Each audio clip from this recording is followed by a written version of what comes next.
Hi, everyone. Sorry for the brief delay. I realized I had the stream sound on, so I was going to hear myself echo in a second. That would have been terrible. Welcome to Sinners and Saints, except this isn't our normal episode. I really needed a break from writing. I still did write some a little bit. I just didn't have to have it all due by today, so that was good. So instead, to kind of keep the schedule, we thought it might be fun for you guys to maybe get to know us kind of outside of our characters, ask us about gaming, cult in general, and things like that. So we're watching the chat. We had some questions earlier on the Discord and just other generic questions. So here's your chance to get to know all of us. As you can see, I'm not the game master. I'm Adam. We all have our real names, which I accidentally call us because I did not change the file names for your character sheets. So but with that, hi everyone, welcome. So let's have some fun tonight. This might go the 2 hours, it might go a little less. So let's just maybe a little more. Let's have fun. So I guess we'll do kind of our little intro. We'll introduce ourselves real quick, except we don't need to talk about next game or anything like that. Hi everyone, I'm Adam. I am the game master for Sinners and Saints. If you want to find me on social media, you can find me at the Vampire Interpreter. A little bit about me. I'm a sign language interpreter. That's what I do as my profession. So, but other than that, I run a lot of tabletop games, and you guys get to watch this one with these fine people. Let's start with, I guess we'll start over with Caroline. Caroline, introduce yourself. Tell us a little bit about yourself. Hi, I'm Caroline. I am known pretty much everywhere on the internet as Fiery Sunbird. I do a lot of gaming. I started out with LARP about 10-ish years ago. And from there, dipped my toes into tabletop. And I've been gaming with Adam for about 3 years now because he saw I had the big sad and decided to spoil me with good tabletop games. Aw. All right, let's go jump down to Catherine. Catherine, introduce yourself. Tell us a little bit about yourself. I'm Catherine. You can find me on social media at Small Fry. I am kind of a little bit new to different tabletops. I've been playing D&D for about 5 years, and I just started LARPing in November of 2019. And so it's kind of been fun to try all of these different games. Yeah. Okay, let's jump over to you, Alex. Introduce yourself. Tell us about yourself. Hi, I'm Alex. You can find me all over at a redhead vixen. I have been LARPing for probably about 10 years as well. Though this is actually my first distance game, my first game with Adam, my first cult game, all that fun stuff. And how are you liking it so far, Alex? And I like the different mechanics. It's a lot more streamlined. There's a lot less, will I do this, will I do this, will I do that. Yes, it is a dog. The dog will be visiting regularly through this. A pupper. Sounds This is good. Beckett. Check There we your go. boy. Okay, and last but certainly not least, let's move over to you, Jonathan. Go ahead and introduce yourself. Tell us about yourself. Hi there, everybody. My name is Jonathan. You can find me online, usually using some permutation of Nox Eternus, as you see below. Gosh, I have been doing tabletop and LARP on and off since I was 13 years old, which at this point is well over 20 years. And professionally, I work in financial technology. So tonight, unfortunately, because I'm actually working, you will probably see me looking off screen and getting really involved in some things every so often because I'm actually working while we're doing this. That's okay. Like I said, this is the chance for our audience to kind of get to know us a little bit and just to have a week off.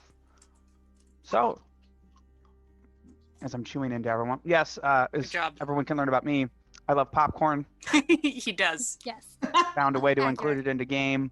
We all know that. So let's go ahead and jump into some questions here, everyone. As I almost kill myself with the popcorn. Don't So do we that. kind That's of my talked job. about this briefly, but I think a very basic question is, how did we all meet? Because for those that don't know, I have met all of you before.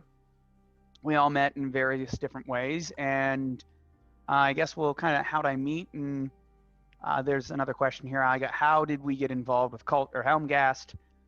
But we'll start. I guess I'll kind of just give the general overview. I have gamed with every single one of these individuals in some way or another, specifically LARP. As Alex said, this is Alex's first tabletop with me. I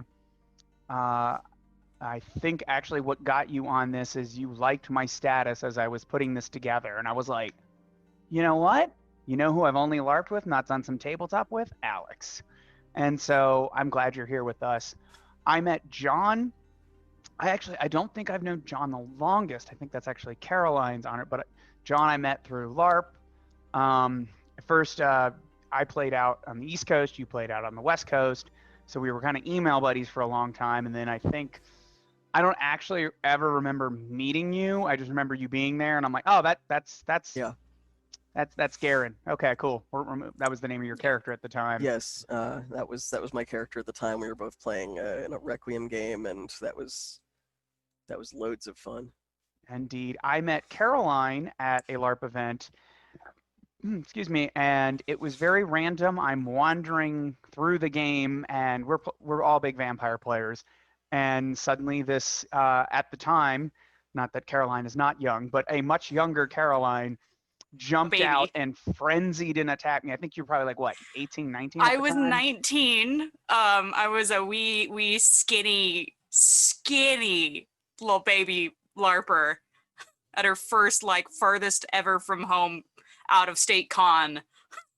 And was just Yeah. like, I frenzy on that guy, I guess. Yeah, just randomly on me, and my friend was a heck of a lot more powerful than my Oh, yeah. character was. So he just like grabs you by the scruff of your neck, and I'm like, oh, who was that lady? That was weird. I wish I remember why. I think it must have been storyteller. plot stuff. I think it was salubri plot stuff, but I don't know. Yeah, who knows? And my most recent addition to my gaming crew, which I've known you the least, Catherine, but I've played with you more than I've played with Alex. Oh, that's right. How did I meet Alex? Well, we'll jump with you, Catherine, first. I met Catherine at Jackalob's The Night in Question last year, which is a huge blockbuster LARP. I know we're on the KULT channel, but if you like vampire LARPs and you like some extreme stuff, I encourage you to give that a try. I met Catherine the social the night before, where Catherine was like, oh, I'm going to run my first vampire game. Do you have any advice? I'm like, yeah, I'll send you some stuff. And then in the middle of the night, as I'm pretending to be this vampire covered in blood, one of the organizers for Jackalob's event, Rachel, I think knows me from the other LARPs and was like, oh, Adam will be able to do this, and just throws Catherine at me. My character was Zazel. They're like, Zazel, oh, and I'm like, oh, embrace her. I got it. And so I met Catherine more officially when I threw her on the ground and killed her and gave her a bloody forehead kiss. So I think she probably has the most graphic meaning of me than anything else here. Yeah. As you can see in the chat, one of the creative partners and founders of Jackalope Live Action Studios is actually in the chat with us. Yeah, there he Oh. is. Nay. Oh, So, and then moving on to how I met Alex. Actually, Alex at first had a hurdle to get over. We were at, I think it was the Grand Masquerade at the Werewolf playtest for the new Werewolf LARP, and I love were spiders, so I paid my ticket. I'm playing a were spider, and the thing I like about the were spiders is there is Queen Ananaze, God, but no one knows what she wants. So Jay is there, and he's like, "Oh, you're an Ananaze, okay? Yeah, the voice of the Queen is here." And in my head, I'm like, "Who's this bitch? Thinks she can just be here and talk for the Queen Ananaze?" Yeah, okay, sure, buddy. And so when I first met you, Alex, I was like, I don't know if I like this, but you were able to win me over with your charming ruthlessness and our ability to sit there while all the other were creatures are arguing like, oh, we're all children of Gaia. And we're like, yeah, sure, buddy. So that's how I met you. And then I think we went out to lunch, and that's when I found out you were getting married in this vampire-themed wedding the next day, and I was like, that's really cool. it was an absolutely beautiful ceremony too. Yeah, I was sad I couldn't make it, and then someone told, I think Jay was like, you should have come. I was like, I just met you that weekend, and that was, if it's in New Orleans, it's a pricey wedding. I ain't just gonna walk in like, so many people just like showed up through the course of the night from the convention. It was great. I wish I hadn't flown out. I would have been able to crash if I... Yeah, right. I should have just been like, "What's up? It's me." You'd been like, "Who's that guy?" I think that's the were spider. Oh yeah, that one. There were people we didn't even know as well as you, just like showing up for the open bar. We were like, "Cool, hi." So where's the bar? Did you bring a gift? Then you can use the bar. That is how LARPers work. Your presence is my presence. Okay. My friend had a Disney. I was the bride. I was the all presents. Yeah. My friends had a Disney-themed wedding one time, and for some odd reason, half the people didn't show up, and they had these really cool stuff, and I'm texting my friends. They're like, this sounds like the greatest wedding ever. We will bring a gift right now. Like, we hear there's tables and plates open. We know the price of admission is a gift. Send it to us. You know, some people can do things like that. All right. So that's how I met everybody else, and that's what got you guys involved. We'll move on to the next question real quick. How did you guys get involved with KULT or Helmgast? I think we'll expand that into what is your experience with KULT and Helmgast. I've been talking for a little bit. So Caroline, how did you get involved in this, and what's your experience with KULT and Helmgast? Well, I got involved in this kind of by chance with Adam.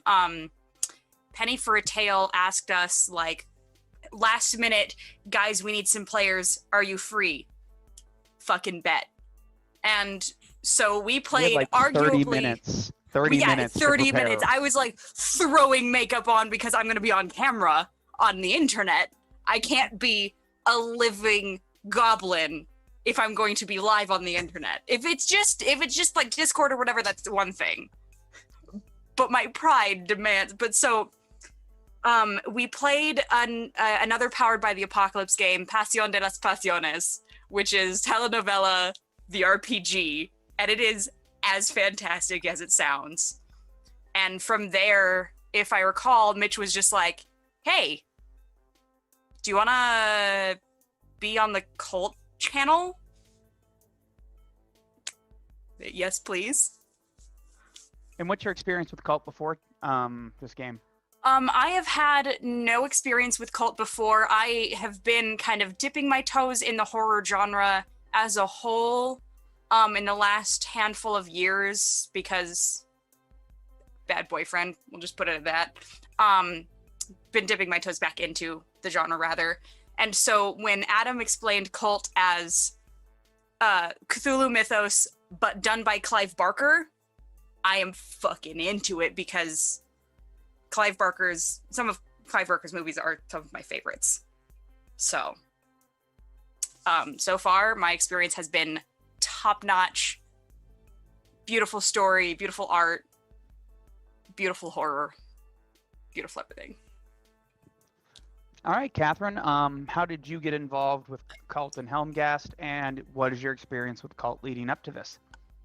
Well, I was also playing with Adam and Caroline doing the stream with the soap opera and being absolutely ridiculous. But before that, I was actually in one of Adam's other KULT games where I was playing the lovely Karen Jones, and she was every stereotype ever, and I loved her, and she got into so much trouble. And yeah, when Adam said, "Hey, do you want to do this?" I was like, "Yes, let's do it." All right, jumping down to you, Alex. How did you get involved in this? I kind of took a little bit of a thunder, but maybe you can tell us more. And what's your experience with KULT leading up to this? Well, mine's definitely the shortest story of them all. I knew nothing about KULT. I had never heard of it. I had never gamed with Adam. I had never done a stream. And then Adam shot me a message and was basically like, "Hey, you still roleplay, right?" And I was like, "Yup." And he was like, "Awesome. Want to do some horror role playing on this stream we might be doing?" And I was like, "Yup." And that was 4 episodes ago. And it's been really good so far. Like I said, it's a great system. I've really enjoyed the overall, or I suppose not the overall, the thread of darkness that's kind of run underneath it the whole way through. And I'm really looking forward to when that starts getting all the way on top of us.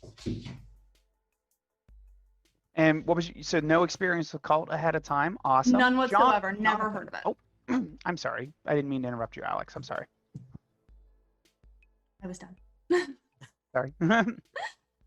Jonathan, how did you get involved with KULT Helmgast? And excuse me, what was your experience with KULT leading up to this? My involvement in this was actually by Adam's invitation. I have played with him quite a bit at different games over the years, both in organizations and at the Night in Question that Jackalope runs. He knows that I kind of go all out for costuming.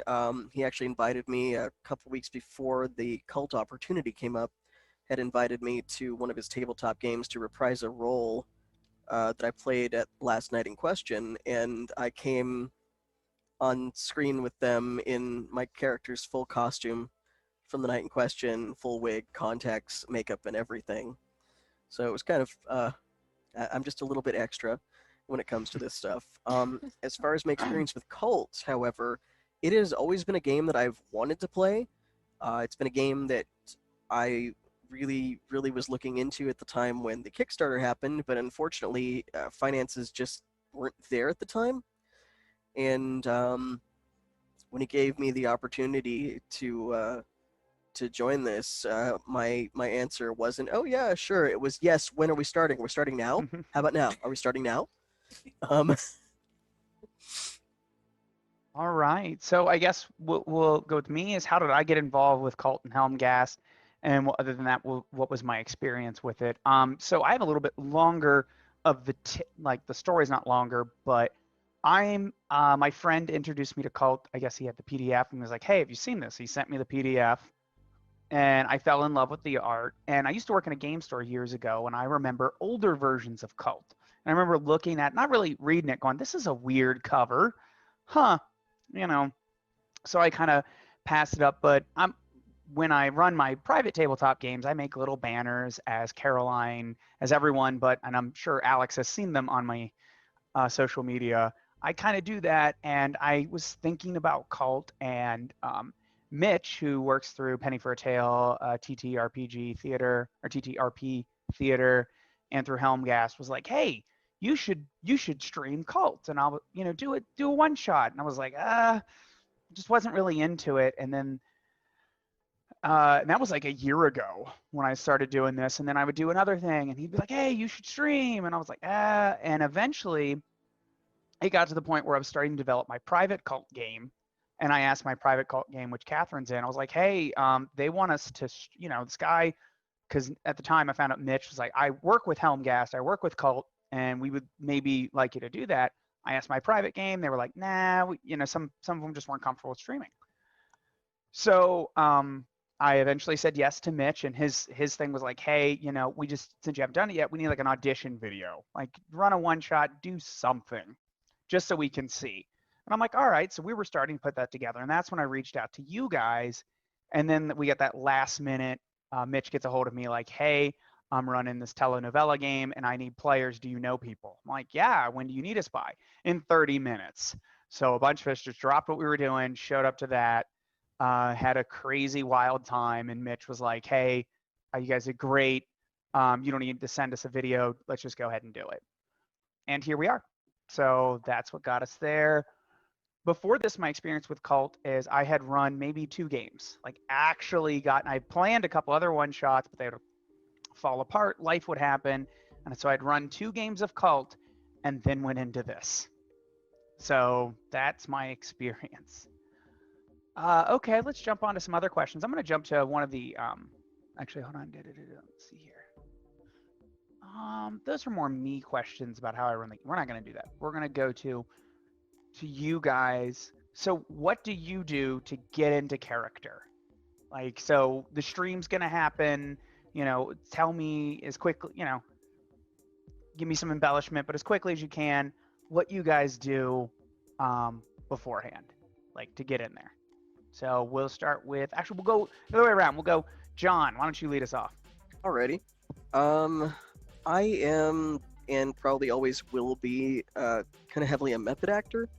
So for me, the process of getting my makeup on, of getting my contacts in, my outfit on, it's kind of like a ritual. I do it in a certain order every single time. It's always set to the playlist that I've created for the character, because I have a whole playlist that I'm listening to the entire time, both that we're playing and that I'm getting ready to play Peter. And once I get into that headspace, I'm there, I'm locked in, and I'm ready to go. It is, however, on the other note, why I appreciate the fact that after we're done with the KULT stream, we usually get together and do a debrief, because I usually need at least something to help me come down from that character headspace. Awesome. Alex, let's go to you. What do you do to get into character? Just before the stream, the day leading up to it, what do you do? So I have a 2-step process, because I'm a really, really anxious person by nature. So the morning of the game, to kind of get all that just out of my brain, all of the brain weevils, I'm a gym person, so I do a double length workout any day that we're streaming, which means I spend 4.5 hours in the gym every morning then. And then when that's all said and done, I come in and I do all of my getting ready in character. So I shower in character, I put my hair out, I put on, what little makeup Simone would wear, and I just try to think of what would be going through her head today as she's getting ready to go to the club or to the hospital or what have you. Please forgive me, Alex, but I had the idea of what does Murder Nun shower look like? Because I'm thinking it's both terrible and extremely guilt-ridden at the same time. It's a lot of not looking down and a lot of washing the blood off. You cannot look at your sinful body. No, you get the super hot water and you get one of those really rough scrubby brushes. Yeah, and you're really just get the skin out. and you're like looking up because you can't. Too hot from the neck down, can't look at it. Yeah, mine's definitely a little more luxurious than hers with the shampooing and the body washing and whatnot. But to quote one of our commenters, chat, a little morning flagellation. Is that what she does? You gotta get rid of those sins. That's what the gym's for. That's what the gym's for. There we go. All right. Pope on a rope, Jackalow Studios. Yes, I love it. All right. let's Wow. move on to Catherine. played- Catherine. played Oh, bass go for ahead. them. Go ahead, Caroline. I'm sorry. I played bass for Pope on a rope in college. Heard they're playing at South by this next year. Yeah. All right, let's go on to Catherine. What do you do to get ready for a game to get into character? I definitely run around all day trying to get all of my work done, and then about like an hour to 2 hours before game, I try to kind of like relax and not think about anything. And I'll listen to some music to get me kind of pumped, but I just try to like blank out so that as soon as like you're like go, I can be like, all right, now I'm merry. And last but not least, Caroline, what do you do to get into character?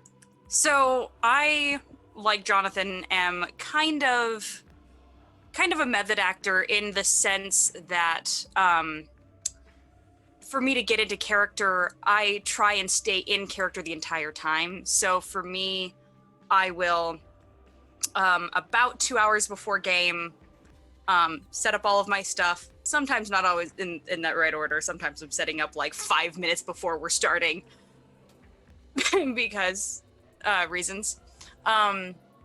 So what I'll do is I will put on a playlist, and the playlist I use is actually repurposed from my character in the night in question that was reprised in a different tabletop because they happen to have very similar kind of similar backstories, but similar outlooks, similar like, here is your theme. How do you describe the character? And it's guilt-ridden. So I'm like, all right, we'll listen to some La Sombra music, shall we? Bad Catholic La Sombra music. So I'll listen to the music as I'm putting on the makeup, and for me, once I draw on the scars, once it's the scar on the lip and I put on the denim jacket, then that's Eve. And it's a hard brain space for me to get into because I'm not a gang leader. I'm a boring white girl from Idaho. I have to ask for a lot of advice from other people. Like, don't tell me why you have this experience, but tell me this experience. Awesome. Yeah. So for me, I am everyone else. So I spend time, leaving the dimension and brutally murdering people with chains and whips. No, that's not what I do. A lot of my work is done before I do a lot of obsessing over it, doing the writing ahead of time. So once game's here, I kind of maybe will think of stuff over their head. Why is there a hashtag murder nun over your head, Caroline? What? Oh my Yeah, God! yes. Why is there a hashtag? I don't I'm know. not a It's hashtag awesome. murder nun. It's awesome, whatever it is. I'm not complaining, but I am I love not it. the hashtag murder nun. I am. Hey, I'm hashtag we drink our feelings. Maybe our producer was having fun and Now just it's put it on the flashing. wrong. Okay, Oh, hold there on. we go. Oh, maybe I think it might. Either way, it was good stuff. Oh Good well. I just was like, wait, are we all gonna get cool things? But either way, all right. Emotional support bartender. Yeah. Exactly. There we go. So, so a lot of what I do is I do a lot of work ahead of time, and then I'll listen to music on the drive home. I have a cult playlist, and then other than that, it's cooking popcorn and just setting up my setup. So yeah, all right, let's get okay, let's go here. I think Miss Apollo's asked, can we get the links to everyone's playlist for their characters? That's up to the players. If you guys want to post it, cool. If we don't have time to post it right now, you should totally join the TTRP Theater's Discord, which I'm sure everyone can get links to. I'm sure the producer can somehow put that out, I think and maybe we'll put them there. Say it again. TTRPtheater.com. There you go. It's also in the chat. It's also in the chat. There we go. So yeah, that's so if we don't get to some of these questions, or if you want to see more stuff from us, you should totally go there. We do have some other... T-Dwarf69, what kind of popcorn do I have? Like this, like heart-stopping butter popcorn. Like that is, I make amazing popcorn. I think I know Caroline and Catherine have had it, or at least Catherine, have you had My Amazing Popcorn? Nope. No? He Okay, likes well, never mind. popcorn. How do I describe it? The amount of butter on the popcorn is the popcorn is happy to see you. We'll put it that way. It is. It is. It's It very will- happy to see you. Ooh, I love this question here from Chaotic Story. What 2 words would you use to describe your character? That's great. Let's go ahead and go around. And I see Alex really thinking, so we won't pick her first. We'll start with Catherine. Go ahead. On the spot, Catherine. 2 words to describe your character. Friendly wall. A friendly wall. Friendly wall. Friendly wall. Why wall? She doesn't really want people in her space. So she definitely likes people, but she kind of keeps people at a distance. I wonder why. Anyway, we'll jump over now. We'll jump to Alex. Alex, 2 words to describe your character. Puritanical There Yeah. we go. Yeah. Oh, and arrogant, much as she would deny it. yeah, love it. I love puritanical. That was nice. That was a SAT word right there. Yeah. Showing off the big brain over there. Yeah, we don't do those in Canada. There you go. Everyone just knows them. They're just, All right, Jonathan. I call you Boy. John, but Yeah, you that's wanted to fine. be called John. I'm sorry. Yeah, it's all right. Only my very close friends really call me John, so All right. So, feel blessed. 2 Adam. words. Okay, 2 words.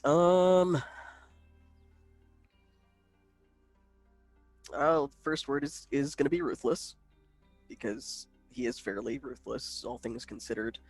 And then I'm actually gonna say disarming, because Peter comes across a lot of the times, unless it's when people he cares about are in trouble, it seems like he kind of comes across a little nicer than I expected him to. And I think that kind of ties into to the character being really involved with his family and all of that. So I think disarming and ruthless would be the words. Awesome. I like the 2 words someone posted in the chat, Alex, for you. Murder hobo Puritan. Yeah, That's Dr. me. Malcolm. In your defense, you have a house. It's the house of God. Yeah, So, my house is everywhere. All right, so we got some good ones here. Oh, you're not gonna ask me. I see how you are, Adam. Okay. Oh, I'm so Wow. sorry, Carol. Oh. Hey, No one There is a likes lot- Eve. there is a lot going on over here with my ADD, but reading all this stuff, so be no. gentle, because if not, the monsters next episode won't be so gentle. So you love me, Caroline, right? Exactly. All right, but Caroline, that being said, 2 words to describe your character.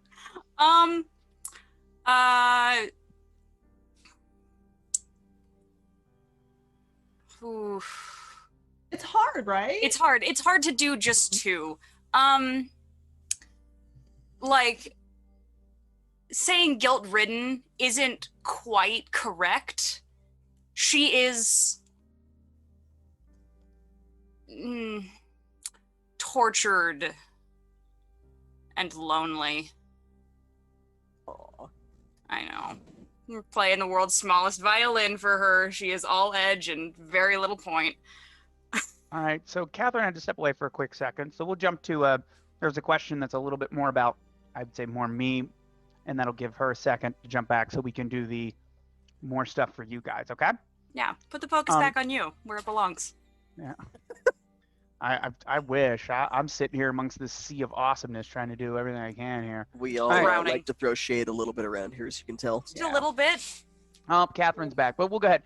This is actually, I really thought it was a good one here. This one is by Alberni off the Discord. So I was wondering if these are pre-made characters fitted to a story you had in your mind around that family and gangs, or whether the players made whatever characters they liked and came up with, and I came up with a campaign around that. Or was this maybe an unpublished session? Is there an unpublished session 0 in which you sorted all this out? Or was this adventure even published somewhere they missed? So no, this was not published anywhere. This was all out of my noggin. So the way I kind of run games, what's important for people when they play an RPG is they need to have an investment in their character. And the simple way to do that is to have them make their own characters, because it creates investment. That being said, sometimes if the GM has an interesting story about going off and destroying a ring in Mount Doom, and you're the character, you want to play a character that runs a bar and never leave the bar, that's kind of hard to fit in. So what I try to do is I try to think of a story I want and then think of template ideas that fit. So when I came up with this idea, I needed a mob boss. Did it have to be the mob boss? So I believe I remember approaching you, John, going like, how would you like to be the mobster? And you were like, you know me so well. So I would say, Really? so I kind of had and correct me if I'm wrong, I had the general idea of your characters, and then you guys filled in the details, and you guys weren't familiar with the system, so I made your sheets, but I would be like, hey, which of these things do you like? What sounds cool? And you guys are like, oh, that sounds neat. I'd be like, oh, I really recommend this advantage, and here's why. Yes, all right. So I think it was a little bit more of, I had the templates. I created the names, but that's because the names have certain conventions, and there's reasons you guys are named that way. I have a lot of Bible quotes, so Just a couple. so we have Mary, Eve, Peter, and Simone is based off of Simon the Zealot, of the apostles. So I did that just for kind of my own thematics, but I feel like, and you guys can correct me if I'm wrong here, I think after we kind of had the bare bones, and we had the advantages and disadvantages and dark secrets, everything else was you guys. Am I right? Not for me. Oh, okay. What happened, Caroline? I don't remember. Well, It was it's you did what you've done for me a few times in the past, which is that you spoiled me and went, here is your sheet. Everything was filled out. You gave me, like, I already had the background. You basically were just like, hey, do you want to play the big sad? Basically like, hey, Caroline, what do you think of this character? And I'm like, you did everything for me. I love it. I guess I will now look at it. And it just so happened that it's like, oh, this backstory I could really fucking play. Oh boy. Ooh. You and I have a history of where sometimes I'm like, okay, I have an idea, and you just need to trust me. And I think you've been through enough of my games. You're like, okay. I trust you. Yeah. We have that Aladdin Jasmine thing. You trust me. Or this is a little bit. Where are your nipples? This is exactly where are my nipples? Well, I left them in the drawer. So that being said, so I kind of had to answer the question. I had an idea of what I wanted to do. I developed kind of a look, which I essentially kind of hybridized the original Crow, where you guys saw the bad guys from that, and then from the Matrix, the Merovingian and his people. And I wanted that look, that kind of feel. So it is the Mafia, but I didn't want the, cue the Godfather music kind of thing. I wanted top dollar, above the nightclub, hardcore rock, and things like that. That's what I was looking for. And I kind of pitched it to you guys. Everyone seemed on board, and we went with it. And you pitched a very Crow-like atmosphere to a bunch of vampire players. I mean, yeah, of course, yeah, to a bunch of La Sombra players, and we're like, yeah, well, how could we do? And I feel like out of all of this, I would say Alex had to make the biggest leap of faith because you've never played with me. So it was no leap of faith there, faithless. Yeah, well, I mean, there you go. I'm hoping it seems like it's turned out okay. So there we go. And someone asked if we had a session 0. Funny enough, we were going to have a session 0 that we were going to record and then have episode 1.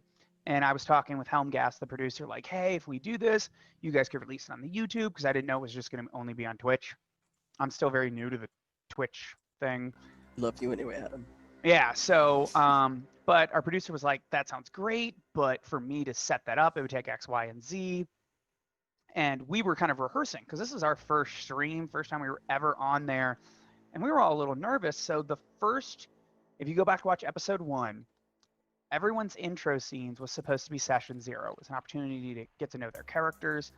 And we rehearsed that as in like we were just timing and just to pretending to be in front of the camera and talking so that And it ended up being cool. Our first 40 minutes streaming for you guys was not going to be us there the first time. That being said, all the rolls were redone. We did it once with the rolls they rolled that night just to practice. And then I told them, your rolls could change it, but it'll still probably generally be somewhat the same way. So that first 40 minutes, I think it ended up being, we kind of had practiced, but after that, yeah. Yeah, everything after that and everything that you guys have seen from that, besides that 40 minutes, has been completely just off the cuff. We don't know what's going to happen, really. Like, Adam will give us a content warning. Content warning. Yeah. Yeah, so that if there's any concerns about, like, hey, you know, scene 1 tonight will have X themes in it. Scene 2 will have Y themes in it, so that we know what we're going into and nobody will be blindsided at all. But other than that, everything is, we're reacting to it at the same time that you guys are. I think the only other hint I gave you guys is when you guys, when I was writing the scene where you go and buy E for the first time, or had to go get it, both Eve and Peter both have advantages that say, I send mooks to go do it. Oh, and yeah, if we were that's running right. our own private tabletop game, that would totally work. But since streaming is a little bit more, it's playing the game and a little bit of entertainment, I'm like, that's the most boring way to do it. So I didn't tell them that. I was like, So we make the sure ideas didn't do it the most boring way. Yeah, like make interesting decisions. And I think that, interesting decisions, and that's where we went from there. Yeah, we're So, trying there to we go. definitely approach this with horror movie logic, because Yeah. horror movie logic makes everything so much more fun to watch and interact with versus, yeah, I make a phone call and it's over.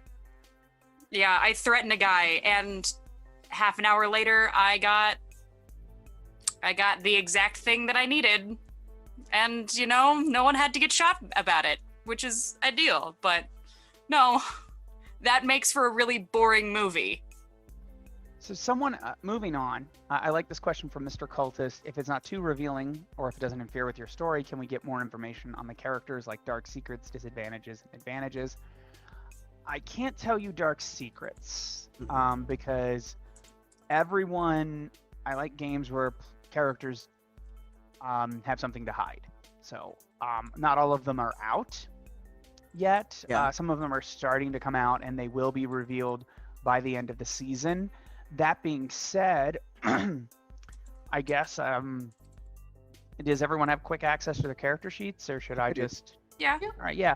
If you guys got your sheet real quick, why don't you, we'll just go around, and why don't you tell us one advantage and one disadvantage you have, and just like a little brief thing about fun things around that. So, John, since you said you had your sheet ready, why don't you go ahead and tell us one advantage, one disadvantage, and give us a fun little anecdote about that. Let me see here. I think that, well, I think there's the advantage that everybody has seen me use at least once or twice, which is Jaded. Though now that's gotten, I guess I've gotten the shinier version of that now, which is Ice Cold. Yeah, you have both. You get both. Yes. You still have both, yeah. Okay, That's wow. your I still have new one. both. That's my new one. Yes, my brand new one that I have is Ice Cold, so I'm kind of looking forward to that. And I think it's really suited, all things considered, with how Peter has mostly, been able to keep his head in the middle of bad situations.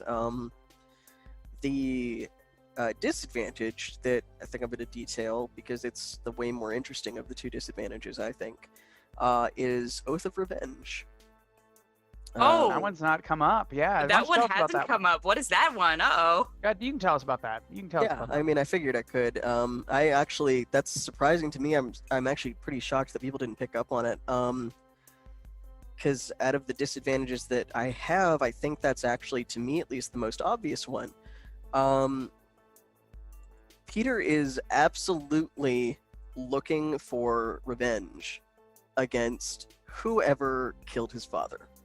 That is literally the reason why he came back to the city from New York. It's why he left, his mentorship and came back here. He's been helping his brother and trying to find whoever killed his father. And in part, that is why I had him react the way that he did with the revelation from Eve, with what his father did, because it is kind of at odds with this, very, very deep-rooted psychological image that he has built up of his father as being this man that he would have aspired to be. So it's like, nope, you're full of shit, didn't happen. Whereas normally if I'm playing a character, I would not have said anything like that. But Fair.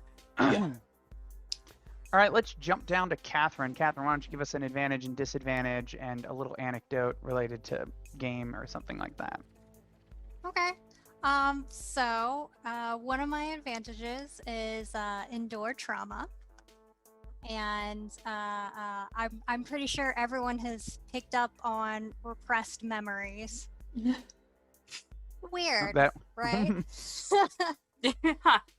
So it's something that's kind of tied together. It's and as I'm learning actually a lot of what's going on, because Adam is like introducing all of these repressed memories for me.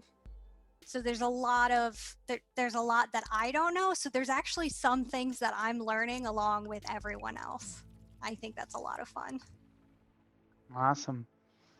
Let's jump over to you, Alex. Why don't you? I mean, I think we all know you have murder, but let's hear an advantage and disadvantage you have and an anecdote about that. Well, one of the advantages I have that I haven't gotten to use yet is exit strategy, which I'm super psyched to get to do at some point, which is whenever I kill someone covertly and leave the scene, I make a roll and then I can make sure that I'm not trackable to there and stuff like that.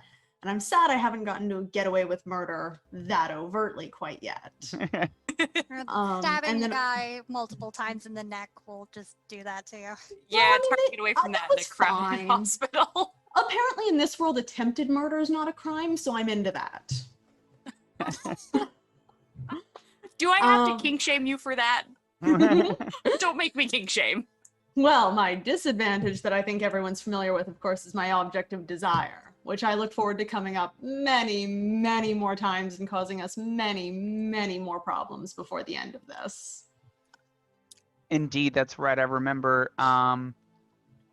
I remember when I was asking you guys what your goals were for the game, and it was like, I think if I may be so bold and out you here, Alex, you were like, I want to pick the monster, and I'm like, okay, all right.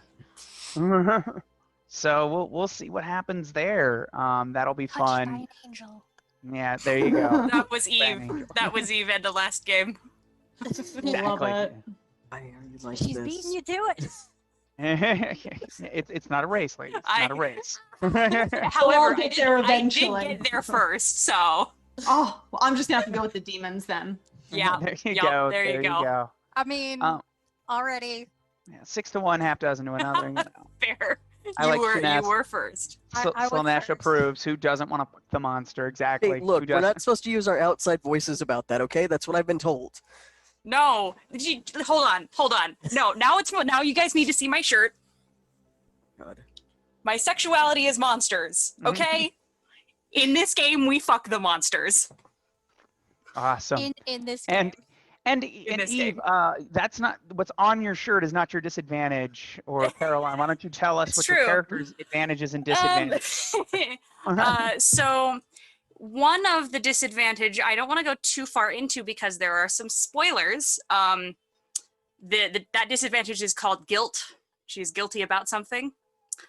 But the other disadvantage that's come up a lot, well, enough, is that she is wanted. She's wanted by the authorities for crimes you have committed whenever you attract attention to yourself or forget to keep your head down. Roll at a +0 to see if you've been discovered. And, it's things like I get noticed on the street, I get noticed in the club, like I'm in a bar and the TV in the bar shows my face and says, wanted, have you seen this person?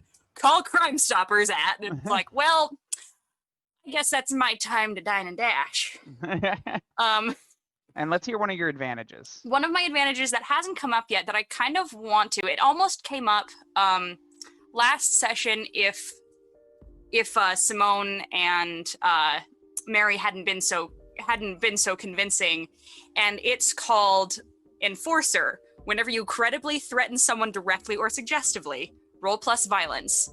And basically, I threaten them with violence to tell me what I want. I'm charismatic, but angry. It's spicy charisma. Spicy charisma. Awesome, spicy charisma. I love it. Spicy All charisma. right, let's go on here. What else do we got here? We'll go to Jackalope Studios. What's one kind of character you've never played but wanted to? Okay, yeah, step away from KULT here for a second. Yeah, I'll just leave it there. Let's not go into anything further. Let's start with you, Caroline. We'll go back around. Well, what I will say is that in your games, Adam, I tend to play the sad or the guilty person. Hashtag not Louis. Hashtag not Louis. Yeah, like in our first V5 campaign together, I was basically Louis, but then the shit really hit the fan and turned into so much more than I'm a baby vampire that has the big sad. This character and character that I reprised from the Jackalope Night in Question, two very guilt-ridden characters, to the point that for this character, I'm using that soundtrack.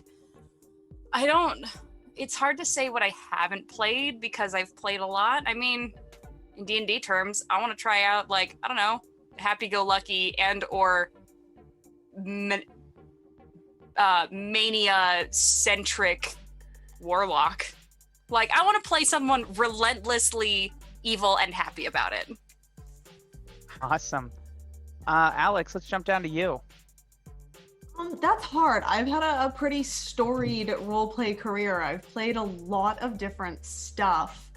But I think what I'd really like to try my hand at playing at some point is definitely an elder type character, someone very kind of flat affect, very powerful, where other people are afraid just naturally. I tend to play stuff that's either really overt or really angry or really sexy or just something like that. I'd like to try playing something that's a lot on the classier, darker, withdrawn side. I will take notes. And we'll see we'll see how long I keep this stuff up. All right. Catherine, let's go to you. So I tend to not have as much variety with my characters because, as I said, I'm kind of just getting into different types of role-playing games. I've played D&D, but I've pretty much only played like 2 campaigns with D&D. They've been long campaigns, but what I'd really like to play is a raging bitch character. Yes. I just want to no filter, go all out, like be aggressive, passive aggressive, be like, but awesome. John. It's hard. What have I never played that I actually want to play? That is really hard for me because I have played a lot of character types over the years. But I can think of 2 character types that I've never played. They both unfortunately relate to vampire.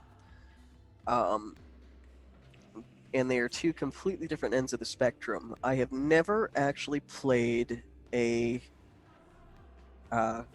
called Salubri.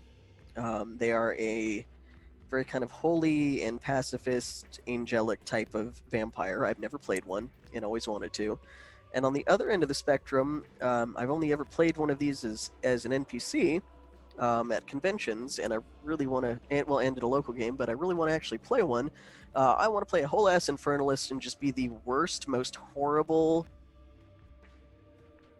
in the world in a game, because usually I'm actually very, very kind of nice even when I'm playing evil characters. So yeah, I either want to be a super, super good person or a whole ass evil bastard. Awesome. While we're off cult for a second, because there's a couple questions that get us back to it, I'm gonna go ahead and let's hit a non-cult question, which is one of our original ones that we've thought of. Other than cult, what is your favorite RPG? So I feel like, Alex, have you let us off yet? Nope. I don't know. Look, Alex, what is your favorite other than cult? Because obviously you're really enjoying Obviously. cult. What's your favorite RPG? And give us a brief why. To LARP, definitely Vampire. I mean, it really is kind of the stand above example of how LARP's done.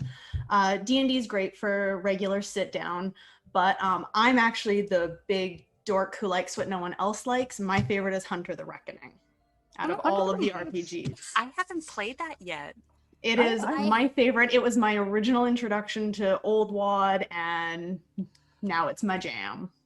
Awesome. I do love, for those that don't know, I could probably start a small gaming store with my personal RPG collection. Oh my god. I yes. compulsively collect them. He's got a huge gaming collection. We will It's compare yes. collections at some impressive. point, Adam. Like That's what the think kids Beauty call and it the now. Beast. Think Beauty and Yeah. the Beast in that library, and that's his Yep. gaming library. Yeah, no, it's And yeah, that's physical. Don't forget Yeah, the yes, digital. Alex, that's what they're calling it nowadays. I bring all the lovely ladies back to see my enormous game collection, and That's how my it. husband got me. There you go. There we go. That's how it works. All right, everybody, take notes. Yes, a huge gaming collection, Vancouver by night. So let's jump down to Catherine. Catherine, other than cult, what's your favorite RPG? Actually, so you made me feel a lot of feelings, Adam, and I really loved the Star Wars RPG game. Oh. I yeah. cried. Adam made me cry, you guys. Beat him up.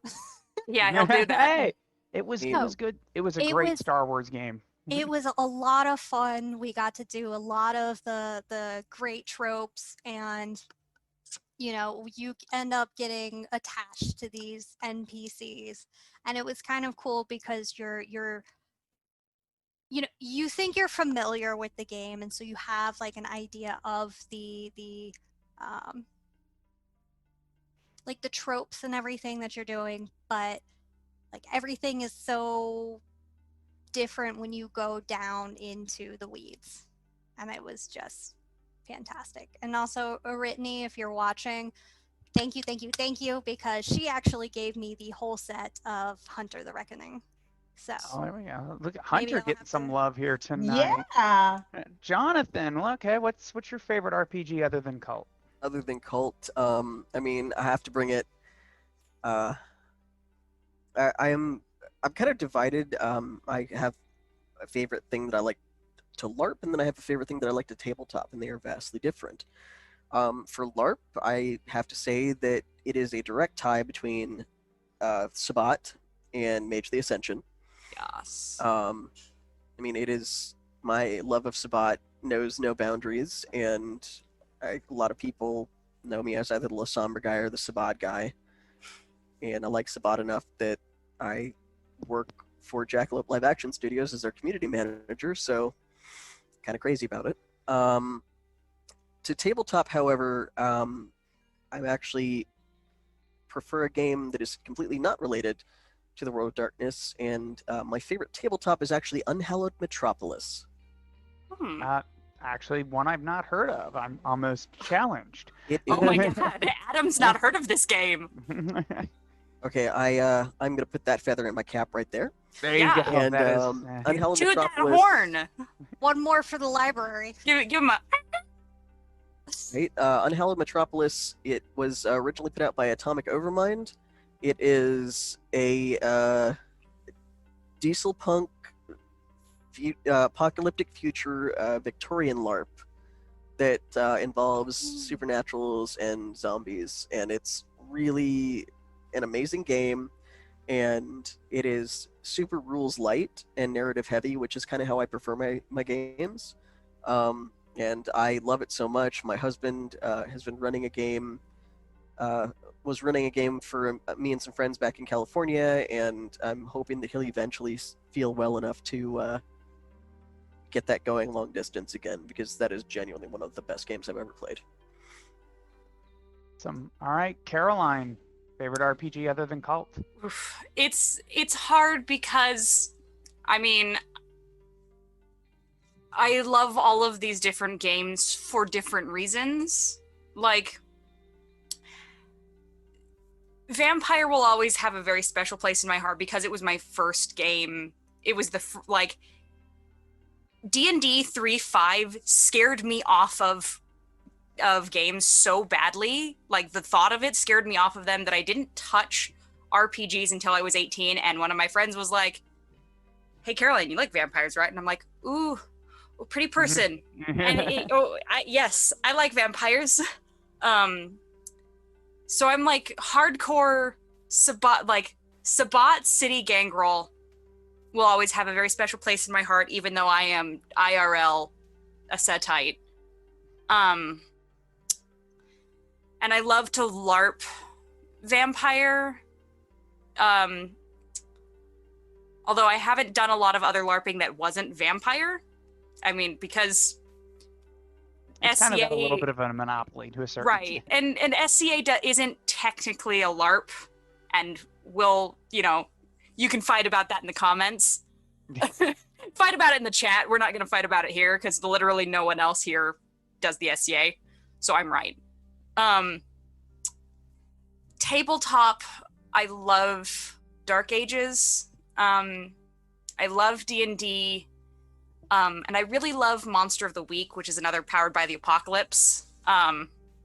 Just because it's literally a Monster of the Week, like, TV show, but done RPG. And it's simple, story heavy, rules light, sort of system similar to this one. Gotcha. Yeah.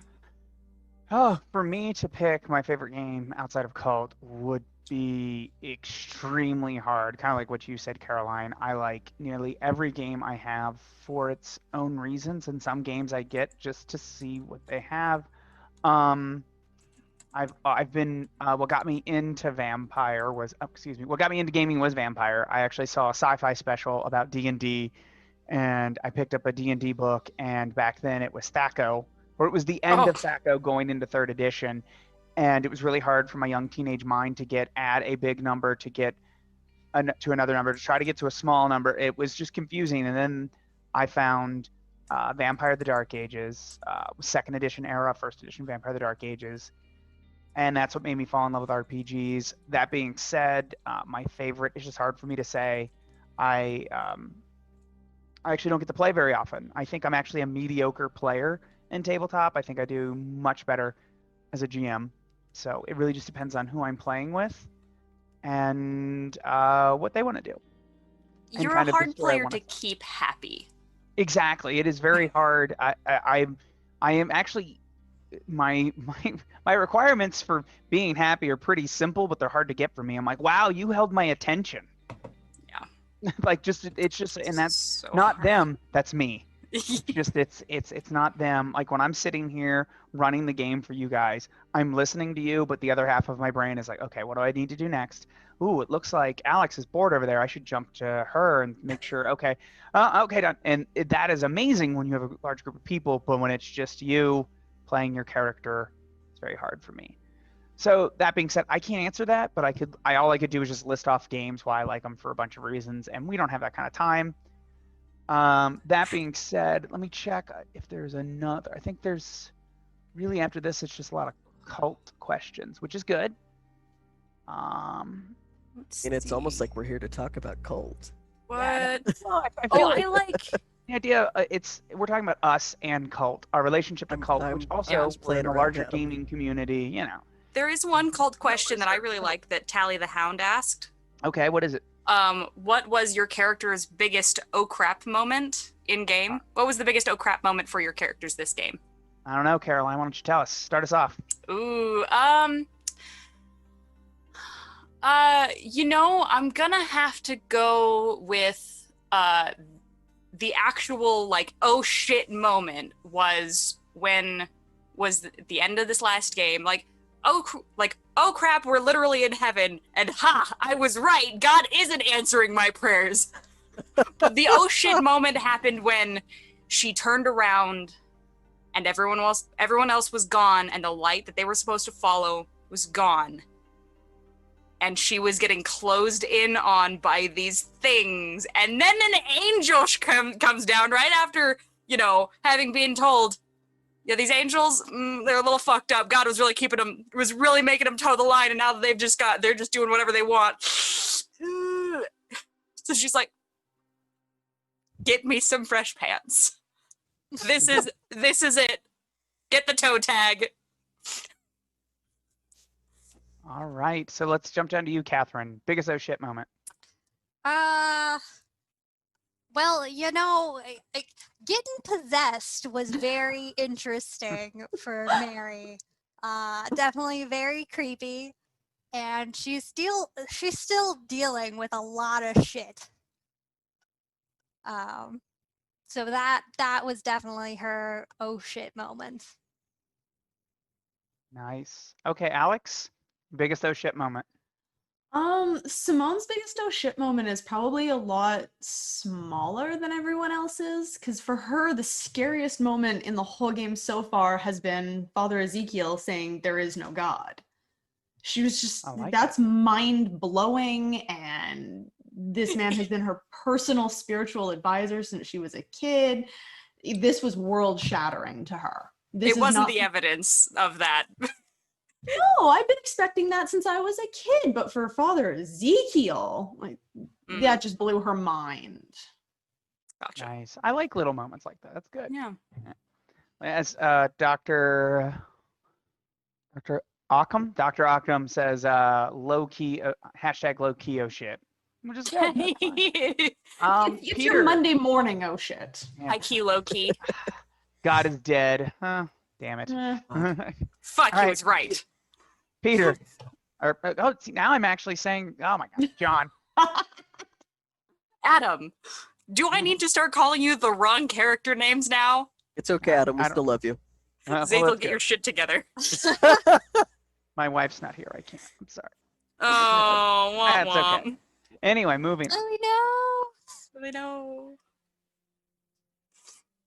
Yeah, John. Peter, John, your oh John, shit moment. Peter. Peter's Okay, oh shit moment. Yeah. Probably my oh shit moment was when I finally joined the Rule 5s club this last session. And got a chunk taken out of my arm. That was terrible. I hope everybody enjoyed the 30-second gore effects that I managed to throw on there. Hell yeah. But that was probably it, because all that I was thinking at that point was, well, fuck, I'm gonna die now. Okay, guess there's no season 2 for me. Good luck, everybody else. Well, I've not had the biggest oh shit moment. That being said, I would say the inverse for me is seeing everyone's face when I reveal and or do something. That being said, I think that has yet to come. I have an evil plan, and I'm still kind of thinking of how I want to do it. And hush, but me and the producer are working on a way to surprise everyone. Oh no, Adam. Oh no. So we'll see then. So Adam, I have a horrified. question. Yes, Catherine. Okay.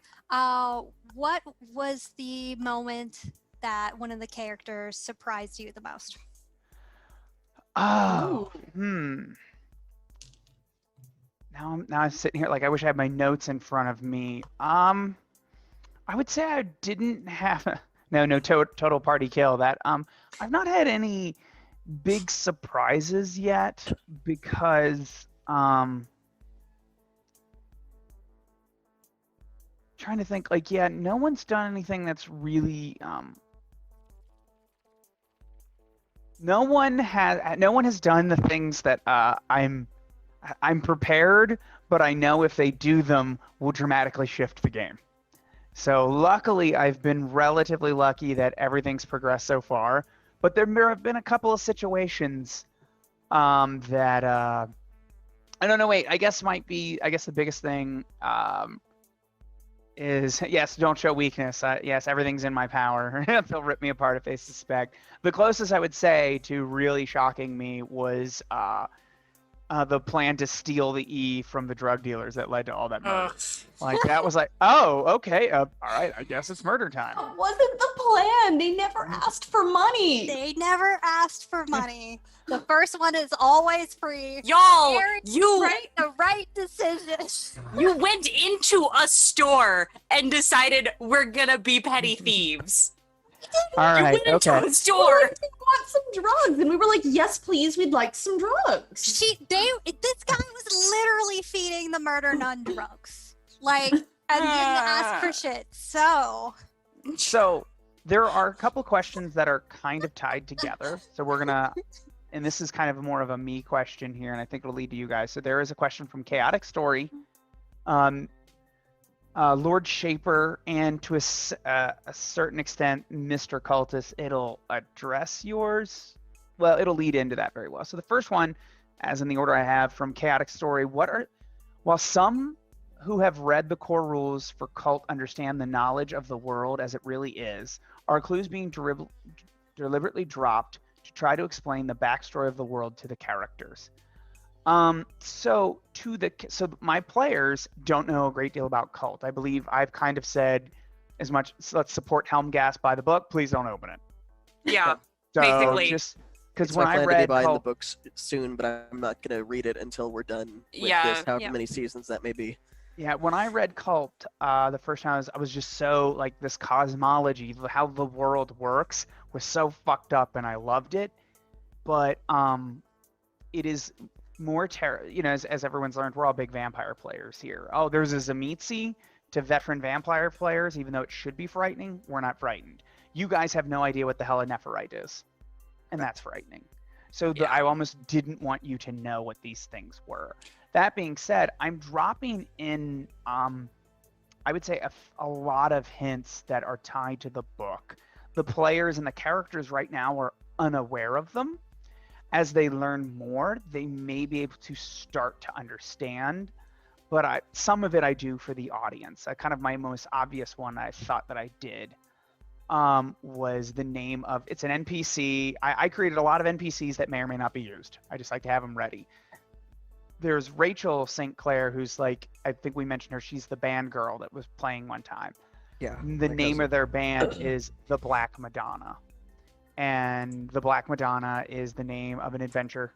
It's also the name of one of the evil entities, or I shouldn't say one of the entities. It's one of their nicknames. When I read the books, there's a lot of nicknames for all these creatures.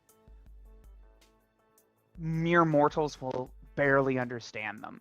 So a lot of what I'm going through you guys is, as you guys are starting to understand the world, you are understanding it through a lens that you can understand. And right now, that's not how it would read in the book.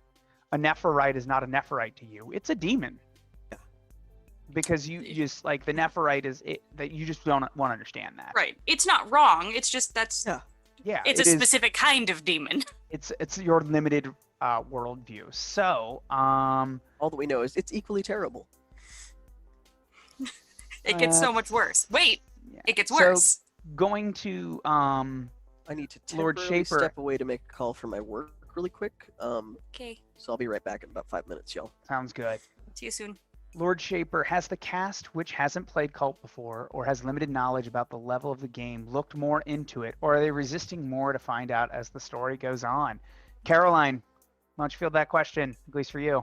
Well, you had, at least for me, specifically asked me, if you buy the book, don't look at it. Don't look into the lore. Don't look it up. Don't do any enjoy the art. research. Enjoy the art. You may look at the art, but don't look at the descriptions. Don't look at what they're called. Like, it seemed like what you were asking for me is that you really wanted that, like, what I call first time magic, which is when you go in fresh face, knowing nothing. Get it, like, the overwhelming of you're in this world, you're learning all of these things as your character, you the player learn it as your character learns it.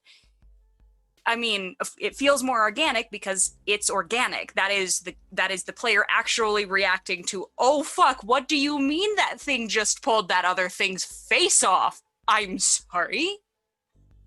So I want to learn more as a player, but I can't yet. Saving the surprise. Catherine, I assume the same to you. I don't think you've read the book yet. No, but you're being terrible and keep teasing us with all of the photos. Yeah, that is the art in it is The amazing. art is He's beautiful. such a tease. I do what I can. Alex. Pretty much the same. I picked the book up and I did open it, but I did the like flip, flip, flip, flip, flip, just to kind of look at the art without absorbing anything in it. And then, you get to the big splat page and it was like, ooh, flip, flip, flip, flip. Awesome. And I'm pretty sure the same is true for John. So leading us down to, I think, the last question. This one's more for me. What's my favorite Archon or fuck the Archons? A little bit of a spoiler because you guys don't know what the Archons are. The Archons are the Archangels because I'm delivering it from a worldview that your characters would understand. Or rather, you learned the name from Father Ezekiel. And how does he understand the world? And that is how you understand it. So the Archons I really are the thought that was a vampire question. No, Fuck the Archons. Yeah, no. Whatever. Yeah, there you don't. Don't worry, it's not gonna. But do I have a favorite? I'm trying to think. Oh God, see now I'm trying to think in regards to my other game, which ones kind of I enjoy. There promise I'll are be right right back. now. I guess I can't really answer that, but there are at least 2 Archons, Archangels. Oh, everybody's leaving. That's okay. Just the 3 of us. Yeah, there we go. I love this one here. Hold on. Just the 3 of us. We can make it if we try. Just the 3 of us. Wait. I've sorry, someone was chatting and then singing and my ADD. Sorry. But there are at least 2 archangels directly interacting, or not directly, but they have a great deal of influence of what's happening. And the one word I did give you is one of the death angels is involved too. So when we learn more about what's happening, so there's at least, there's probably a third one in here. Some of the things, the details, I don't even know. I kind of put things out there and like, well, we'll see what the players do with it, and I'll pretend it was my plan the whole time. I do like one question is, how did you all get so goddamn beautiful, and how is this possible? I'm not 100% sure. All of my players here are amazing gamers that I knew how to play and react for the camera, because part of this is you guys enjoying this. That being said, everyone here knows how to work the camera, their makeup, their outfit. So I would like to say that, I've played with a couple of the cast members before, and this is how we play. It really is. For the most part, like I think we all got backdrops for this. That's what we did. Yeah. We just all got backdrops. Yeah, This is a sheet and masking tape. It's just it's a backdrop. Extra. So extra. We like to be extra in our games, and I think that's just kind of really helped. Okay, so moving on. This is a fun one here, and I'm wondering. I feel like I have to answer this one. I'll make it quick though. Do the characters have any inner strife? I think you guys could probably answer that. Or dysfunctional relationships with other characters. I will let a small little spoiler here is everyone is more involved with each other than they know / realize, and it's slowly being revealed. So that being said, I think there's clearly strife when Eve was laying on the stretcher and everyone was trapped alone. At least I think so. Anyone got anything to add there? I feel like. I mean, Eve's got strife in her backstory because addiction's a real bummer. Eve is also not a fan of Mary. Yeah. And vice versa. I know. Mary, clearly, don't get your hands dirty, Mary. For whatever you do, no, by all means, let me do it, all I do is get my hands dirty for you. If you want. all my life. Oh, I love it. I love this. I love this question posted to the chat. And everyone should totally vote in the chat for this. Which character you think is most likely to die first? Which I think is great. Hopefully not, but I'm being realistic. Let's ask Caroline. Who do you think is going to die first? Think it's going to be you? I think I don't want Eve to die, but I think there is a specific thing there is a specific piece of shit that will hit the fan, and when it does, Eve's gonna get shot. In that moment, no hesitation, just unload the clip. Kind of get shot. Like, it is that level of shit will hit the fan. I don't want Eve to die. She might not even necessarily die, but she will definitely get shot when that shit does hit the fan. Catherine, who do you think is going to die first? Well, Peter already got himself pretty hurt, so I'm gonna vote for Peter. Now, is Mary gonna survive? I don't know. This is who dies maybe first. Who's going to die first? Peter. Peter. All right. He's not even here to defend himself. All right, Alex, who's going to die Good enough first? in the chat, y'all. I think it's Peter too. I think it's Peter. All right. Okay. I just can't picture anything funnier than these three trying to explain why Peter's dead and who's gonna take over now. Oh, well, Eve No. doesn't care who takes over. How do Peace, we bitches. explain to Noah? Yeah, it's just gonna be the three of us standing there like, there were these demons. Oh. Eve will just say, "You won't believe it, but I can give you what Peter had, or hear me out now, Noah. I'm gonna leave and I'm gonna go get a lot of therapy and never speak to any of you again." I guess Simone and Mary run the bar now. That sounds Y'all fun. can have the bar. Yes, Like Yes. there's It's a large okay. chance that if this it's all my bar. if Eve's whole thing happens the way she wants it to work out, there is a large possibility that she'll be like, "Oh, I can walk away now. Peace, bitches." All right, so we got a few more questions here. I'm going to go with one that's... Okay, do we want the kind of question for me, or do we want the question for you guys right now? Which one do we want now? You do a question. You. Yeah, We'll Okay. see. Go, Adam. We'll see if Jonathan comes back. There you go. There we go. What are some of your main inspirations that you can reveal without spoiling anything for running and prepping for Cult in general, or this game in particular?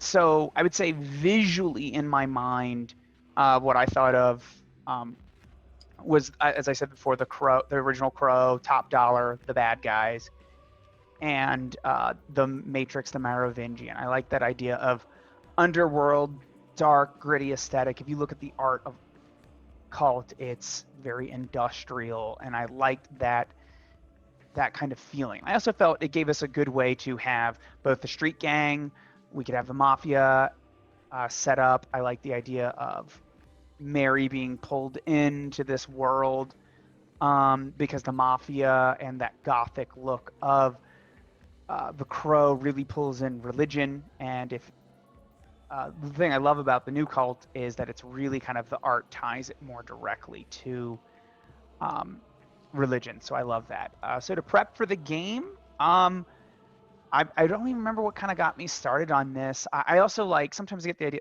I like names for my Chronicles, and I like them to have like D&D, so S&S, Sinners and Saints.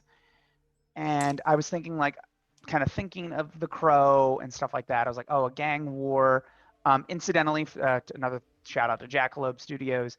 I'm going to be there again, and our war pack is called the 7 Deadly Sins. And I had another game called Sinners and Saints 2, and I was like, oh, that would be so cool. The bad guy group is called the 7 Deadly Sins, and then we can have the St. Clairs, which is a name I used in a White Wolf LARP as a group of were-spiders. Enough, you represent. Yeah, exactly.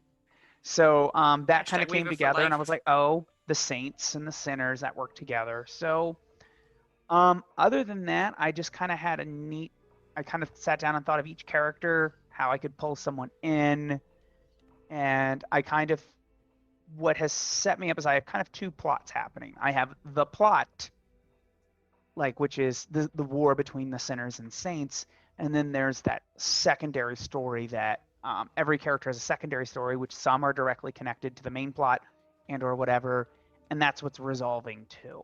So every time I sit down to write an episode, I think, all right, how am I going to move the main plot forward, and how can I include these backstories? So I literally have a checklist right now of, before the end of the season, what are the revelations that need to happen, and how can I make them happen? And so, yeah. I think did someone just add that there was a question I saw that got dropped? Hold on, let's see. I think it's actually a good one. We'll go ahead. It was by Jackalope. I'll put that in our, oh, there we go. It's already there. There we go. It's already, okay. We have a running chat, so we're all copying and all that. So that being Trying to said, get to all of your guys' questions. yeah, that being said, let's go ahead and jump to the other one that I saw that is very much you guys here. Playlist. No, it wasn't that. Oh, this is actually you know what? We'll skip that one because it was one like we didn't know how chatty you guys were going to be, so we kind of came. Wait, what did I miss? That somebody just said Oh. that I'm gonna die Oh first? yeah. Yeah. Yeah. The question was who's going to die first, and so everyone was voting, and we had our opinion, and so I guess First the of all, question how is, dare you? who's going to die first? Listen, I said that I think Eve is gonna die first, and it's probably because she's gonna get shot by one of these characters when some shit hits the fan. I mean, you're not wrong on that. To I know, be like, fair, you to be got fair. nommed already. I did get nommed already. However, I also, if you haven't noticed, practice the fine art of running the fuck the other way quite Yeah. often. All your life, Peter. Oh.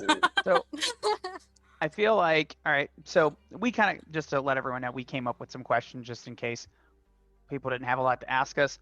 So that being said, I think it's much better to interact with our audience. So we're going to skip your question, one that was posed initially by us, and go straight to the one by Jackalope. Favorite horror movie in general, or favorite for RP inspiration. All right, so let's go ahead, Caroline. Favorite horror movie in general, and favorite for RP inspiration. Okay, well, And let's tie we'll tie it, the inspiration maybe for KULT. How about that? okay. If we can. It's hard for me to say favorite horror movie because I got burned by someone in regards to horror movies, so I wasn't able to really enjoy them until recently. So I've been kind of dipping my toes. I'm gonna be honest. I really like Dog Soldiers, which I don't even know if that qualifies as a horror movie just because of how bad it is, but it's so good. Although the one that really stood out to me, I discovered as a teenager, like when Netflix was just starting to be a streaming service and there were really weird movies on the Netflix streaming. And I discovered, with no prior knowledge at all, Clive Barker's Nightbreed. I think it was his first movie. Maybe it was one of the really early ones. There was supposed to be a sequel, and there never was. But it's this. It has the, it's really, really rich like lore in this movie, and there's only an hour and a half of it, or maybe 2 hours. Like there's not a lot of it, and it's so good. I also really like Bram Stoker's Dracula because, well, And it's pretty. it's so good. Although I'll have to say, like, I've read more horror books than I have watched movies, but that is evening out now. But for RP purposes, at least for this movie, I did rewatch The Crow, and I've been meaning to rewatch Hellraiser. I'm not gonna watch the other ones, even though I've never seen them, because why? Yeah. But The second one might have some visual interest. I've seen I the like body I've only horror. seen I'll part watch of it. the third one. I mean, I didn't like it, but there's a couple of dated special effect shots and some looks that I think would really be cult inspirational. I love me some special and practical effects. John, favorite horror movie in Okay. general, and one that you feel inspires you for this. So, I have to admit that while I love my vampire movies and stuff, I don't necessarily qualify a lot of vampire movies as horror. And I have the embarrassing confession to make that I am actually a huge sucker for found footage or pseudo documentary style horror movies. So my favorite horror movie, just in general, is probably any one of the Hell House LLC trilogy. You can find them on Netflix. They're amazing. I'm in love with them. The third one is probably a little too cheesy for a lot of people, but I like it. Besides that one, it's also the first Grave Encounters movie was really good. But again, I'm found footage trash. So Listen, if it's good, it's good. I love them and I can watch them all day. My husband and I actually play this game on Amazon Prime Video where we try to find the worst possible video that we can for the night. We have a bad movie night. I'm no longer allowed to Yes. pick the movies Oh, because I, logically always go to found footage. I'm like, oh great, this will probably be terrible, and then I find really, really good found footage movies every time. oh my god, I have a suggestion. I don't think it's on Amazon Prime anymore. What? I had a bloody good time at House Harker. Just trust me. I will look into it. Yes. Thank you. As far as don't get me started on the VHS series. I see your question right there. I really like that. I like short form horror. And yes, I've seen As Above, So Below. God, now I'm really kicking myself for not mentioning that. I have unleashed the found footage fandom. Hit me up on the Discord and we will talk about these movies all night long if y'all want. Paranormal Activity. No. As far as for this game, things that I would watch for this game, actually before we started play, I actually did a rewatch of the Conjuring movies, because I really thought that, especially with how Adam originally explained seeing through the illusion, that how they do, God, I feel really bad right now because I'm blanking, and I'm a really big fan of these people, but I'm live, so of course I'm drawing They'll a forgive blank you. and It's freaking getting out, put on the but, spot. It happens without fail. This is embarrassing.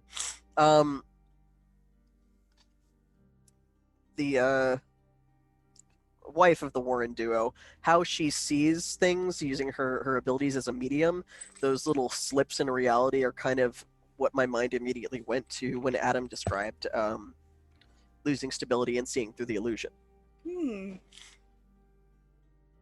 I'll have to look that up. I haven't seen those movies. They're pretty good, actually. I saw Velocipaster somewhere. Oh Catherine, yeah, why in the don't you top go ahead? action Velocipaster for Catherine, bad why don't you movies. go ahead and do that, and I love we'll wrap. Lorraine Warren. move Alex That's out. who I was thinking of. I am a little bitch when it comes to horror movies. Same. Maybe sometimes. Adam knows that I'm just way too jumpy, so I guess What is Alex upset about? None of you love horror. Horror is my jam. I was did- raised listen, love- I just on said I it. love love horror horror. movies. I Oh, I got thought- traumatized by a shitbag, so it's been hard for me to love it again. All right, Catherine, why don't you go ahead? Hard So fought. then love- Alex and I can gush about how we like horror movies. So I love bad movies, and I also love the Full Moon movies.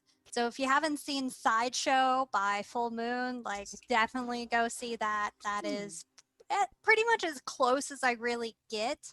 I also, for the kind of unknown creep factor, the closest I really get is Troll Hunter, which is like a Swedish film. Oh, But, like, Troll you- Hunter. So Kind of good. know what's going on, but you kind of don't, and that's kind of it gives you like a nice little bit of anxiety. So good. It's so pretty. Good. Ugh, Norway. So Is it now, Norway? now you Alright. guys can go on your horror binge while I go cry in the corner. Alex, So I love horror. I literally was raised on it. Both of my parents are gore hounds. We watched all of the Nightmare on Elm Street when I was about 4. It was my family's thing. So for me, I really, really got into the torture porn because I was about a teenager when that got popular. So I'm all about Saw and Hostel and all of those. But when it comes to like real horror, good horror, horror that you can actually involve in role play, Event Horizon is amazing. Right? That was I going need to to be see in my that. list. There we go. Yeah. And then I love Final Destination because even though it's cheesy and kind of silly, I love the nebulous fear that there's a weapon no matter where you look. Nothing is safe, nowhere is safe. This is coming to get you. It sort of reminds me of the origins of something like It Follows. Ugh. Okay, that's one of the few movies. It that I have seen. follows. I mean, I can't take it seriously once I realize that it's just a sexually transmitted ghost. I'm sorry. It's so creepy. And Final Destination fucked me up. It's Anxiety, the movie series, I still and I still cannot. can't drive behind longer. Exactly. I can't. What Do are you it. doing? It The doesn't first help. one with the roller coaster is filmed at our local theme park that we go to every year. The Oh, roller coaster no. that rips apart, that's our big one. So my psychology professor in high school actually had that happen, where one of the logs came off and narrowly missed him, like was Oh in no. the head of his seat, and he ducked just at the that moment. It was crazy. He came in like super surprisingly stoic and was just like kind of like kept brushing glass out and like picking glass out of his mouth. Yeah, shock's a hell of a drug. You have Yeah, now he was taken me just like- back to.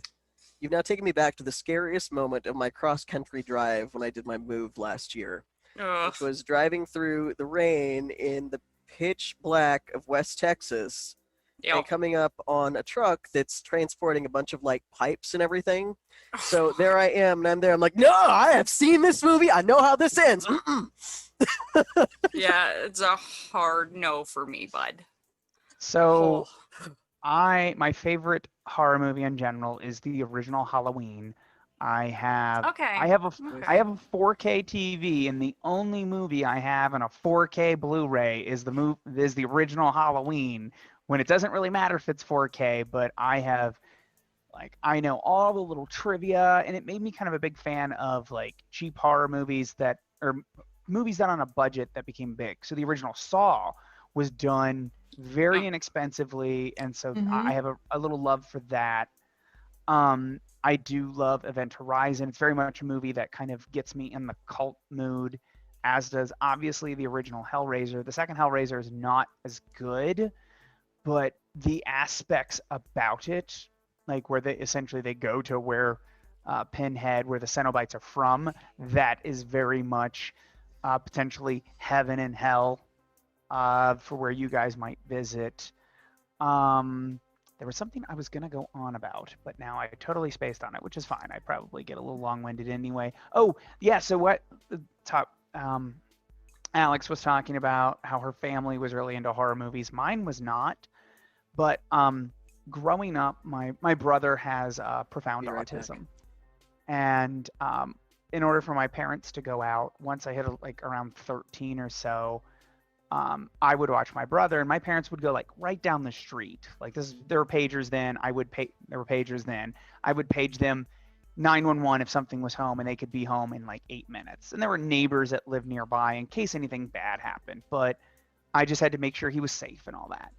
And when I was young, the way my parents would pay me would to let me go to the movie store and pick any movie. And once I got like a teenager, they just seemed to stop caring. And I saw now I'd already seen the original Halloween. I saw at the time all 6 of them in like a day and a half. I saw like the first 5 Friday the 13th, watched all the Jaws movies, even the terrible ones, the Nightmare on Elm Street. Like that was my weekends. So I have a kind of a thing for the old slasher movies. Yeah, so that's what kind of got me into all of that. And I think, do we have another question? I think there was actually an interesting question. I want to leave this to everyone else here.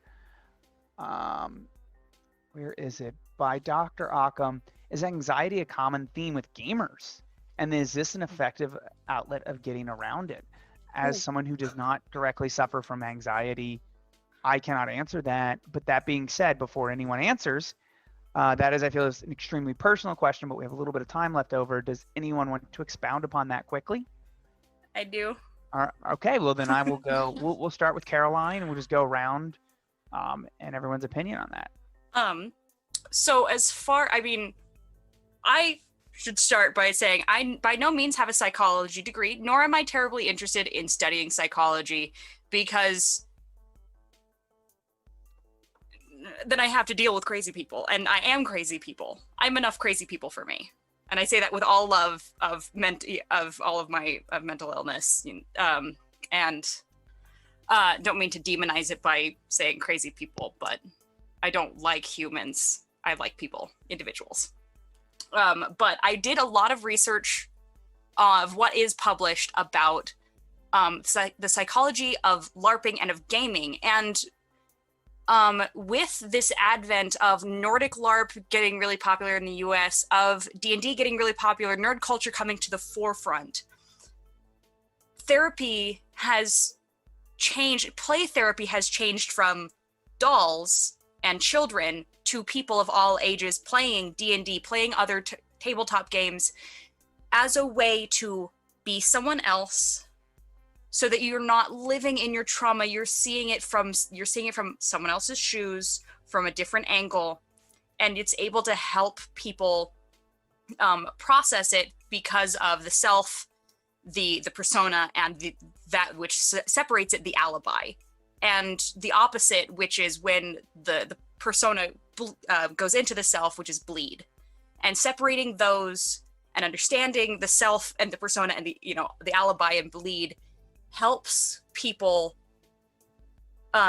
cope. And even before that whole thing started, like as an actual, now we're going to use D&D and these role-playing games as therapy, I used it for myself. When I got out of an abusive relationship, I went, what is a character that has no fear, no concept of fear, just goes in bullheaded and does shit? And that helped me realize that I can let go of the fear of what trauma that I did experience. Awesome. Okay, I'm done. Sorry. It's That's really long. fine. Catherine, do you have anything to add? For me, like, I definitely have anxiety, and especially gaming has helped me kind of learn how to let go. I generally have like a good need to try and control things when I feel like I'm very out of control. But gaming has allowed me to learn how to let go. And now I'm actually kind of a player that doesn't mind if my character dies, as long as it furthers the plot and it's meaningful. And it's something that, I really had to learn. But now that I've learned to let that go, that's been really freeing for me. Yeah. Okay. Alex. Yeah, I very much agree. I also have some pretty tight needs to keep control, and I'm also someone who tends to take myself really, really seriously to the detriment of my own mental health. I don't tend to do on my own a lot of joking or laughing or being silly. And with roleplay, not this game, but other roleplay, In general. there's always a silliness factor to it. No matter what a badass Sabbat you're being, no matter what a strict elder you're being, there's an element of play to it, like Carolyn mentioned, that kind of helps you move past whatever it is that's blocking you, whether it's trauma or just a dint of personality. And I get to use buzzwords because I do have a psychology degree. But I hope I didn't mansplain the psychology of it too much. So yeah, it's a really helpful way for people to face elements of themselves and work past those elements without feeling put in the spot, because everyone there has to be a little silly. There tends to be an issue with client and psychiatrist where there's this block of professional to dependent that doesn't exist in LARP or roleplay. But I'd also like to add that, creating that space is what's really important. Exactly. Learning, especially, if there's one takeaway that everyone should remember, it's consent. Yes. I Yes. have played a couple of different games, but I think, I am playing a horror game right now, and I feel completely safe with our horror Mhm. contract, our explanations. I went to, once again, going to talk about the night in question, Jackalope's Studios. I had never LARPed before. I, never had been in Austin, Texas before. I'd never met anyone at this event before, especially going to a super scary game. And I felt completely comfortable because we had those consent mechanics.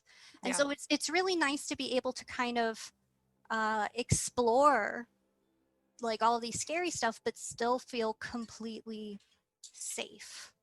And that helps reduce like a lot of anxiety that I have, because I know that I can, trust my players and Adam as my GM, and it's really nice. Yeah.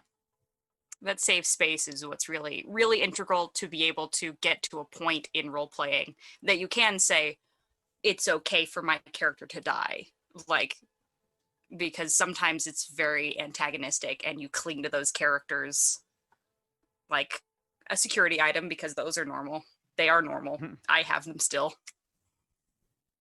So we've got one last question from Tally the Hound, and then we'll start wrapping things up here. And I'll have one other comment. Actually, I guess I'd say it in regards to this. I love how Catherine brought up the consent mechanics. I was actually on YouTube the other day reading the comments to our stuff because I'm narcissistic like that. But one of them was actually a little bit admonishing that we had yellow cards and red cards and what has gaming turned into. And outside of my just disregard of that, I like hearing, and I think it's good for people to hear that people who have anxiety, that want to be gamers, that want to play, you can create a situation that you can feel safe. And part of that is knowing the people too, but knowing that we've set up these rules.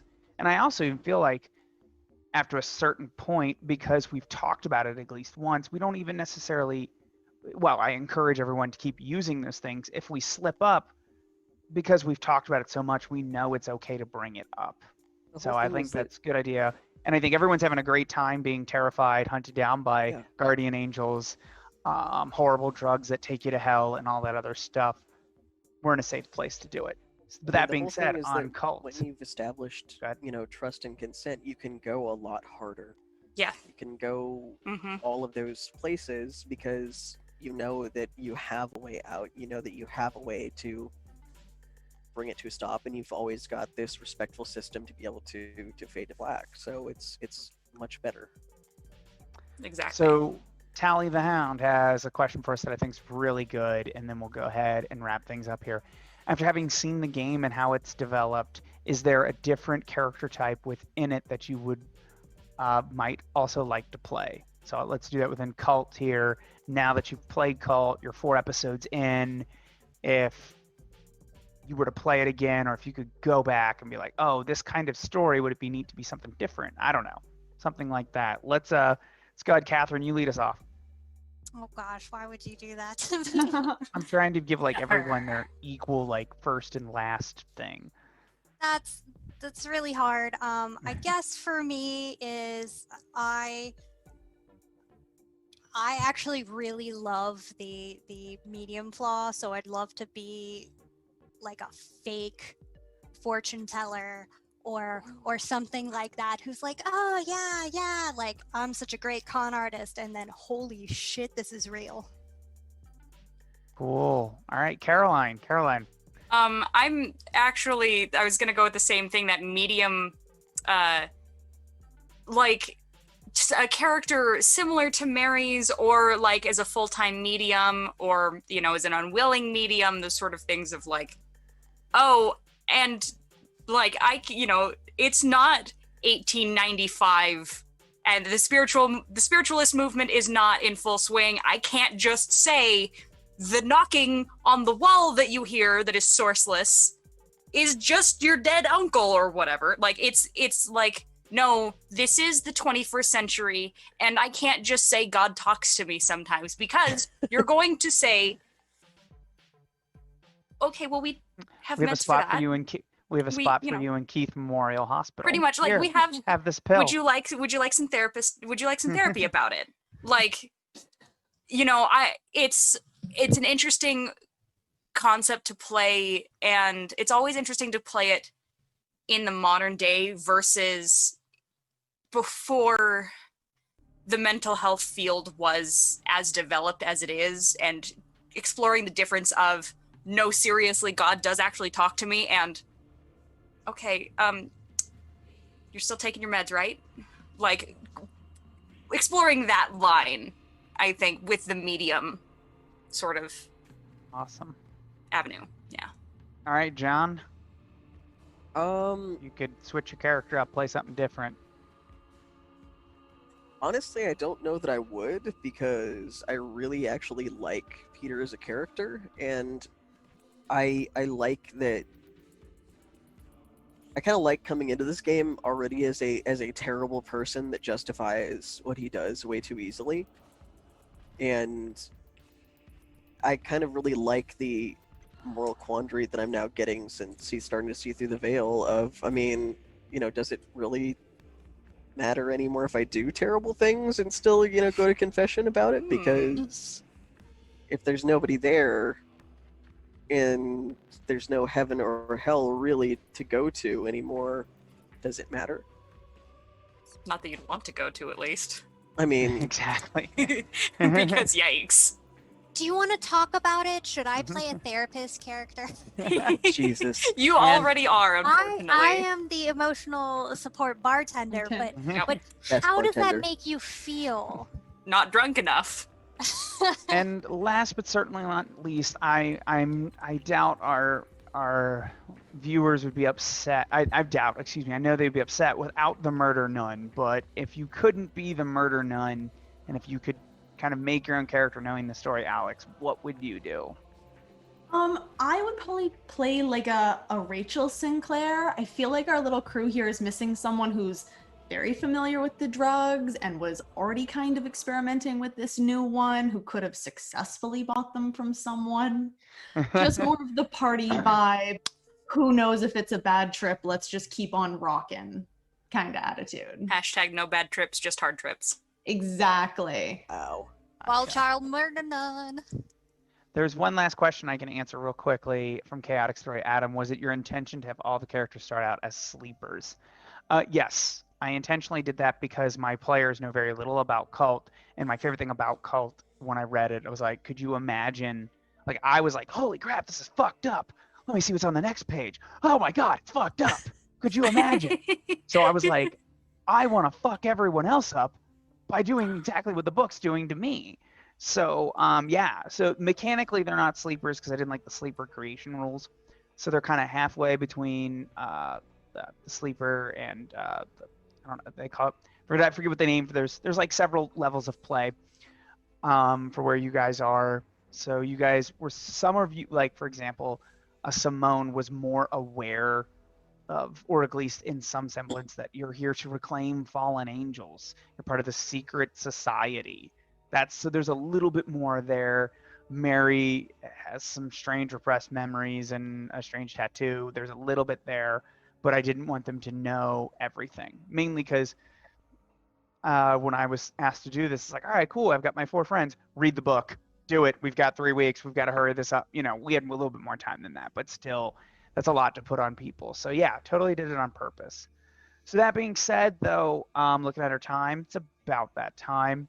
So what's going to happen next week? I've enjoyed the break, but now it's time to actually get writing.